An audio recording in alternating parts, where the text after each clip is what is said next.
Hello दोस्तों, आप लोगों का स्वागत है मेरे चैनल में। आज आप लोगों के लिए एक रिसेंटली जो बड़ी अपडेट आ रही है पीआर के रिगार्डिंग, वो लेके मैं आप लोगों के साथ आया हूँ। आप लोगों को भी अगर कनाडा की जो पीआर है वो अगर आपको जल्दी चाहिए, या तो फिर आपको जो है वो आप स्टडी के लिए जब भी जाओ तो study plus work and then फिर पीआर की जब बात आती है तो आपको कोई चांस नहीं लेना है और आपको शॉर्ट हो जाना है कि मुझे जल्दी पीआर मिलेगी। तो उसके लिए गवर्नमेंट ने ऑलरेडी एक लिस्ट डिक्लेयर कर दी है। किस तरह से है मैं आपको डिटेल बताता हूँ। वीडियो को पूरा देखिएगा ताकि आपको ये बात समझ में आ जाए। और चैनल को अभी तक सब्सक्राइब नहीं किया है, सब्सक्राइब कर दो ताकि आप लोगों को ऐसी ही इंफॉर्मेटिव न्यूज़ यहाँ पे मिलती रहेगी। अब मैं आप लोगों को बताता हूँ जो 3 न्यू अपडेट्स है, उसमें से पहली एक अपडेट मैं आप लोगों के साथ शेयर करूंगा जहां पे कनाडा पीआर को लेके गवर्नमेंट ने अभी जो है वो एक नोटिस डिक्लेयर किया है, जहां पे एक स्टेटमेंट आया है कि अब जो पीआर है उसको कैटेगरी वाइज प्रायोरिटी दी जाएगी। जैसे कि मतलब जो डिमांड है उसके हिसाब से पीआर को अभी जो ड्रॉ है या सिलेक्शन है आईटी है वो भेजे जाएंगे। जिसके अंदर उन लोगों ने एक बात रखी है कि जो डिमांड लिस्ट है वो मैं आप लोगों को आगे बताऊंगा। पहले कैसा है कि नॉर्मल जो पीआर है उसको सिलेक्शन थे, बट अभी जो कनाडा फोकस कर रहा है वो कैनेडियन मार्केट है, उसकी जो जॉब डिमांड्स है उनके ऊपर फोकस करके ही वो पीआर इश्यू करने की बात कर रहे हैं। जहाँ पे मैं आप लोगों को बताऊँ, जो लास्ट आपने भी कुछ सीआरएस ड्रॉ देखे होंगे तो आपको ऐसा लग रहा था कि सीआरएस नीचे क्यों नहीं आ रहा है, या तो फिर फ्रेंच एबिलिटी वालों को क्यों पहले दी जाती है प्रायोरिटी।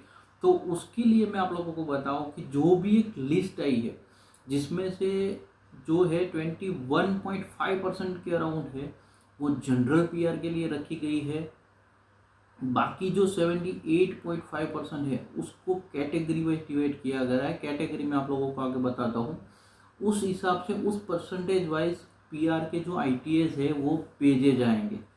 जिसके अंदर मैं आप लोगों को बताता हूँ, सबसे पहले फ्रेंच लैंग्वेज एबिलिटी। जो लोग फ्रेंच की लैंग्वेज कंडक्ट करते हैं, A1 A2 लेवल आते हैं, B1 B2 होता है, C1 C2 लेवल तक की होता है, और जो अपनी फाइल में लगाते हैं और पीआर पॉइंट कैलकुलेट उसको कंडक्ट करने के लिए ट्राई करते हैं या अपनी फाइल में अटैच करते हैं, उन लोगों को सबसे पहले प्रायोरिटी दी जाएगी। बिकॉज ऑफ उन लोगों को 30% का जो पार्ट मिला है वो उन लोगों को मिला है कि जिसमें 30% जो है वो उन लोगों के ड्रॉ सिलेक्शन या आईटीए भेजे जाएंगे।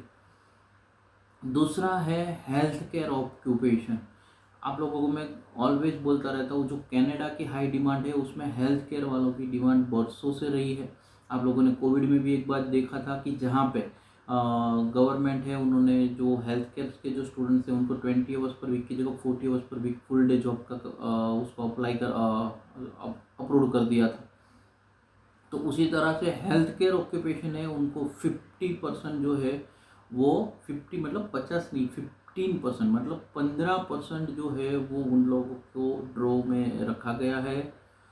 थर्ड जो आता है जिसको सेकंड हाईएस्ट हम बोल सकते हैं, 25% जो मिला है उस टीम ऑक्यूपेशन के लिए।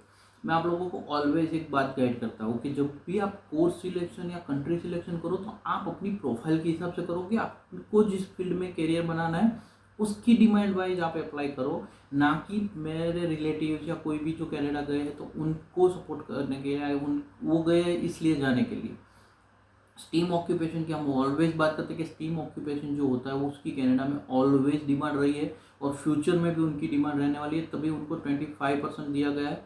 स्टीम ऑक्यूपेशन का मैं आप लोगों को एक ब्रीफिंग बता देता हूँ। साइंस टेक्नोलॉजी वाले student, engineering students, mathematics students, ये जो स्टूडेंट्स है उन लोगों का यहाँ से जो अगर फ्यूचर प्लान कर रहे हैं कनाडा में तो उन लोगों के लिए 25% है जो उनको रखा गया है। जिसमें ट्रेड पर्सन वाले, जिसमें प्लम्बर, वेल्डर, फिटर ये सब आ गए, उन लोगों को 5% सीट एलोकेट की गई है। जो ट्रांसपोर्टेशन ऑक्यूपेशन वाले, मैंने आप लोगों को बताया था एक थोड़े टाइम पहले एक ड्रॉ भी पड़ा था, जो स्पेशल ट्रांसपोर्टेशन ऑक्यूपेशन में पड़ा था, उनको 3% दिया गया है। और एग्रीकल्चर और फूड सेक्टर को 0.5% दिया गया है।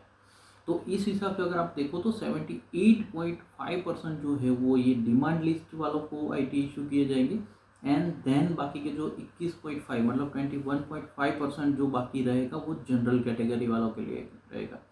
मैक्सिमम लोगों तक शेयर कर दीजिए, अगर आपको अच्छा लगा लाइक कर दीजिए और शेयर करना मत भूलना, because spread education support education. Channel को अभी तक सब्सक्राइब नहीं किया, सब्सक्राइब कर लीजिए। Thank you so much. जय हिंद, जय भारत।